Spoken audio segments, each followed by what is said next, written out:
l'allocation et l'optimisation de portefeuille en accompagnant vos clients, en mettre en œuvre vos stratégies qui s'appuient sur l'intelligence artificielle et plus spécifiquement le deep learning. Et donc, même chose, je vais te proposer donc de répondre toujours à ces trois questions: le besoin spécifique, l'imbrication de votre offre dans le métier de vos clients et toujours cette question très liée à l'innovation, donc la complexité, la maturité et l'adoption, vos facteurs de discussion. À toi la parole.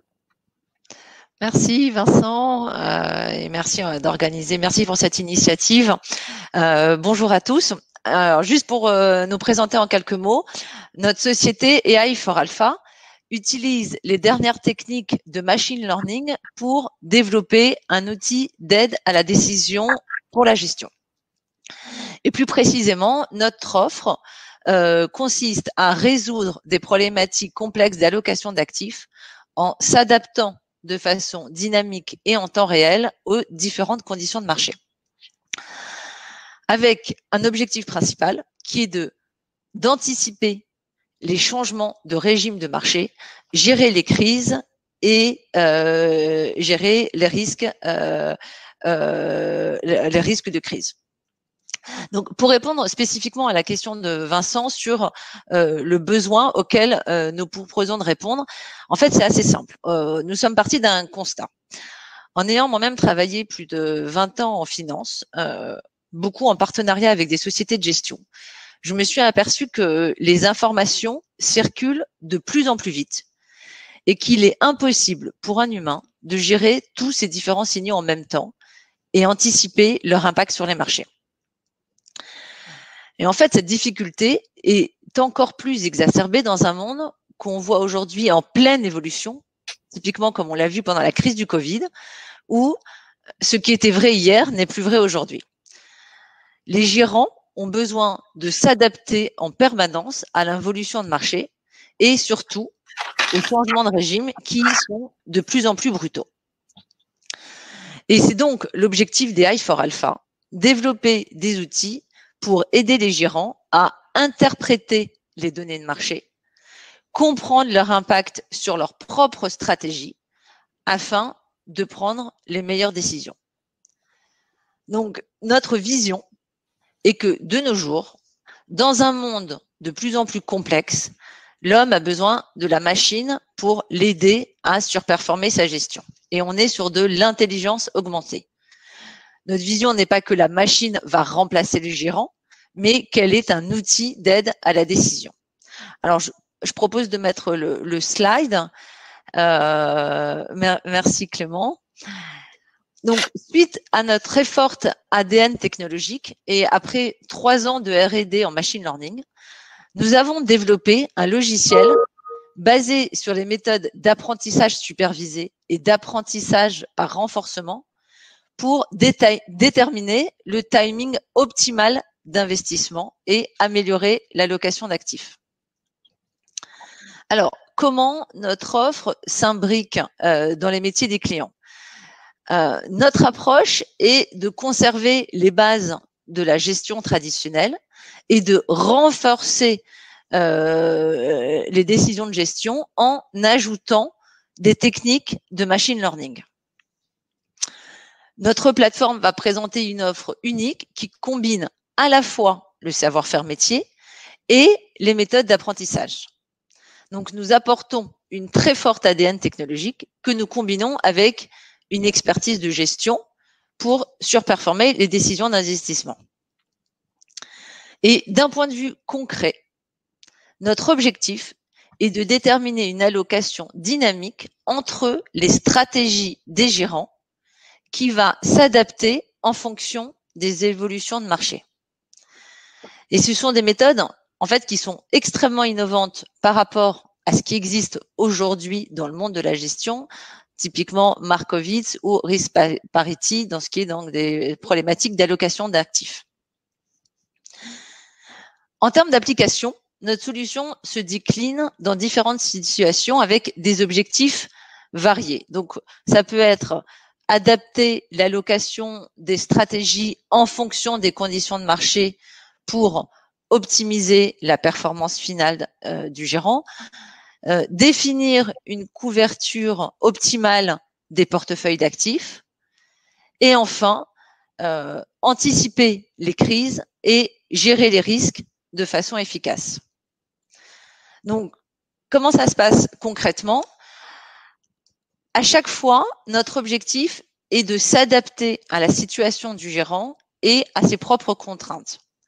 Donc, par exemple, pour meilleur placement, nous les avons aidés à définir une allocation optimale de leur offre d'assurance vie en fonction du profil de risque des clients. Autre exemple, Société Générale avait besoin de proposer des solutions alternatives aux produits existants qui sont plutôt basés sur des backtests pour s'adapter aux évolutions de marché. Et ils utilisent aujourd'hui notre techno IA pour proposer des solutions innovantes à leurs clients sur des problématiques de couverture et des problématiques de timing d'investissement. Et enfin, autre exemple, avec la société de gestion Oma Capital, nous avons développé un modèle d'investissement sur différents indices actions en fonction du risque calculé quotidiennement sur chaque marché. Et donc, notre algorithme va trouver l'allocation optimale en fonction de la probabilité de risque et réduit la position en cas d'anticipation de crise. Après, d'un point de vue concret, le logiciel a été installé chez le gérant afin que les positions s'ajustent de façon automatique et en temps réel. Donc, du coup, comme vous le comprenez, notre outil a pour objectif de s'adapter à la stratégie des gérants et va être entièrement plug and play dans son système de gestion. Voilà, encore une fois, notre vision n'est pas de changer les stratégies des gérants, mais de l'aider dans ses prises de décision et ses problématiques d'allocation.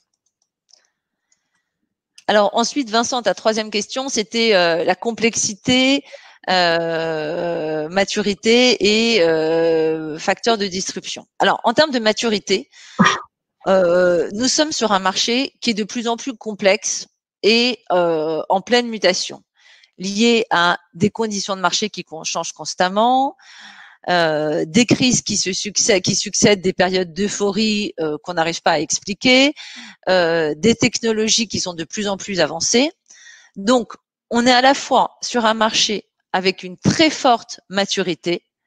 Le métier de la gestion qui a toujours existé se développe de plus en plus, mais aussi très complexe car tout évolue très vite.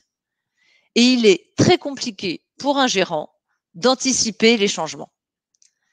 Et donc, dans ce monde qui a shifté, les acteurs de la gestion comprennent qu'ils ont besoin de se réinventer et que les nouvelles technologies deviennent une nécessité. Et donc, pour répondre à ta question sur le facteur de disruption, nous avons leveragé sur notre très forte ADN technologique et nos 3 ans de recherche en machine learning pour donc développer des solutions basées sur l'apprentissage par renforcement profond avec des tâches d'apprentissage supervisé auxiliaire. Ces méthodes sont très différentes des solutions existantes d'allocation telles que Markowitz, qui se basent sur des performances historiques et qui sont par essence backward-looking sans pouvoir s'adapter à l'évolution des marchés. Et donc, dans l'environnement actuel où on voit que les conditions de marché peuvent évoluer très rapidement, il est essentiel d'utiliser des méthodes forward-looking pour anticiper les changements de régime. Et c'est précisément ce que visent nos méthodes d'apprentissage. Donc, on va dire en conclusion, notre facteur de disruption, c'est vraiment notre ADN technologique qui donne une vraie puissance à nos clients et qui est une solution disruptive dans ce monde qui est en pleine évolution. Et alors après, en termes de complexité, ben, on voit que malgré ce besoin d'innovation, les acteurs sont encore sceptiques à l'arrivée de ces nouvelles technologies. Ils ont besoin de preuves et ils ont besoin d'être rassurés sur leur choix d'allocation. Typiquement, quand on a travaillé avec la Société Générale, l'équipe R&D a fait une véritable due diligence sur tous nos modèles pour valider la méthodologie. Et nous avons dû également convaincre les équipes, non seulement les équipes métiers, mais aussi les équipes compliance. Donc, en fait, on voit que dans ce marché en pleine phase d'adoption, les acteurs ont besoin de comprendre le modèle, de comprendre les résultats du modèle. Et pour cela, nous avons développé une méthode qui est basée sur les features importance, qui permet à tout moment de fournir les facteurs, les indicateurs les plus pertinents sur le choix d'allocation. Et cette possibilité que l'on donne pour pouvoir expliquer les résultats du modèle est extrêmement rassurant pour le gérant, car à tout moment, il va pouvoir comprendre les intuitions derrière le modèle et les indicateurs et les features, donc les données de marché qui ont expliqué les résultats d'allocation. Donc voilà. En conclusion, nous, on voit que le marché de la gestion d'actifs a vraiment besoin de se réinventer au regard du contexte actuel. Notre conviction est que cette évolution va se faire à l'aide des nouvelles technologies. Et AI for Alpha met à profit son expertise à la fois en finance et en machine learning pour développer ces outils d'aide à la décision et à l'allocation d'actifs. Donc, nous accompagnons les équipes R&D, donc à l'image de grandes banques avec lesquelles nous publions les résultats de nos recherches. Nous créons de nouvelles stratégies avec des sociétés de gestion de premier rang pour affiner leurs décisions d'investissement. Et surtout, nous mettons en place des outils concrets chez nos clients pour adapter leur stratégie en fonction des conditions de marché, anticiper les changements de régime et gérer leurs risques. Donc, merci de votre... Alors, on a deux questions. Une qui s'adresse à Béatrice, celle qui est arrivée ensuite à Estelle. Béatrice, je vais te proposer de prendre quelques secondes pour répondre à cette question, sachant qu'on a d'autres questions qui nous sont parvenues, qui concernent chacun d'entre vous. En fait, qui vous concernent tous, mais qui s'adressent à vous. Béatrice, si tu peux répondre en quelques secondes sur le montant d'AUM et les modèles sur lesquels, sur quel montant tournent vos modèles et sur quel marché. On pourra répondre plus finement en direct aussi à la suite du mail. Alors, on n'a pas, nous, on n'est pas société de gestion, donc on n'a pas d'AUM en soi. On conseille nos clients sur leurs propres fonds et sur quel marché. En fait, c'est un peu la même chose. Donc, typiquement, on a travaillé, on va s'adapter en fonction du besoin du gérant. Donc, avec Coma Capital, là, on avait travaillé sur le marché action. Avec Meilleur Placement, c'était tous les marchés, puisque c'était on couvrait tous les fonds d'assurance vie qui étaient proposés aux porteurs. Donc, il y avait donc l'obligataire, l'action, le multi-asset. Typiquement avec Société Générale, on était sur le marché des options et on regarde, voilà. Donc en fait, on va s'adapter en fonction du besoin du gérant. C'était un peu ce que disait Estelle. En fait, on a un modèle qui est basé sur l'apprentissage, des méthodes d'apprentissage pour vraiment rentrer, leverager, comprendre les données de marché, comprendre leur impact sur les stratégies, mais le choix du marché et des stratégies est vraiment donné par le gérant.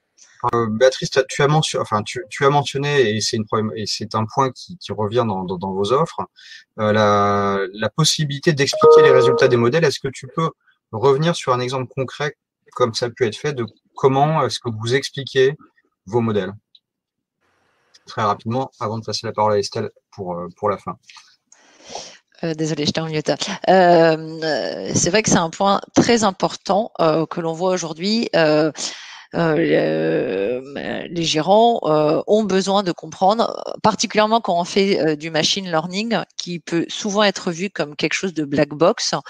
C'est vraiment essentiel de pouvoir comprendre les résultats du modèle. Alors, donc, ouais, pour répondre à ta question, pour donner un exemple, typiquement avec la société de gestion avec qui on a développé donc une stratégie l'an dernier, qui est donc une stratégie qui va investir sur différents marchés actions et qui va se mettre long ou short en fonction du régime dans lequel on se trouve à chaque moment. Donc en fait, que fait le modèle? Le modèle va tous les jours va calculer donc une probabilité de crise sur chaque marché pour en déduire l'allocation. Ce qui est assez intéressant, donc si on prend l'exemple de ce qui se passe aujourd'hui, où on voit qu'on est sur des niveaux particulièrement élevés du marché action, avec des valos presque donc exubérants sur certaines sociétés comme Tesla. Notre modèle trouve toujours que la probabilité de crise est très faible à aujourd'hui, et il voit toujours un marché haussier. Et donc, comment l'expliquer? Parce qu'effectivement, à première vue, on peut se dire que ce résultat peut être contre-intuitif au niveau des valorisations donc si importantes. Et il est expliqué grâce donc à ce que donc j'avais évoqué, la méthodologie de features importance que le modèle calcule tous les jours. Et donc tous les jours, le modèle va indiquer les facteurs de marché qui ont été les plus prépondérants pour le choix de l'allocation. Et donc en fait, on voit que les indicateurs les plus prépondérants qui sont favorables à une hausse des marchés. Et donc typiquement l'économic surprise qui est meilleur que prévu, l'évolution positive des COMO, ou encore l'indice d'aversion au risque qui est bas. Donc on a beaucoup de facteurs qui expliquent finalement pourquoi le marché est encore haussier. Alors on a effectivement aussi certains indicateurs qui sont défavorables, comme les actions, les banques centrales qui continuent à baisser les taux, qui pour le modèle est une action défavorable pour le marché. Mais all-in, en fait, quand on pondère ce que fait le modèle, c'est qu'il va pondérer en fait tous ces facteurs et finalement les facteurs qui anticipent un marché bull sont quand même beaucoup plus importants que les indicateurs bearish. Donc voilà, donc c'est un exemple et tous les jours, et un peu comme disait Estelle, on fournit aux clients donc non seulement l'allocation, les critères de risque sur chacun des marchés dans ce cas concret, donc chacune des stratégies, et aussi les features qui permettent d'expliquer le résultat du modèle.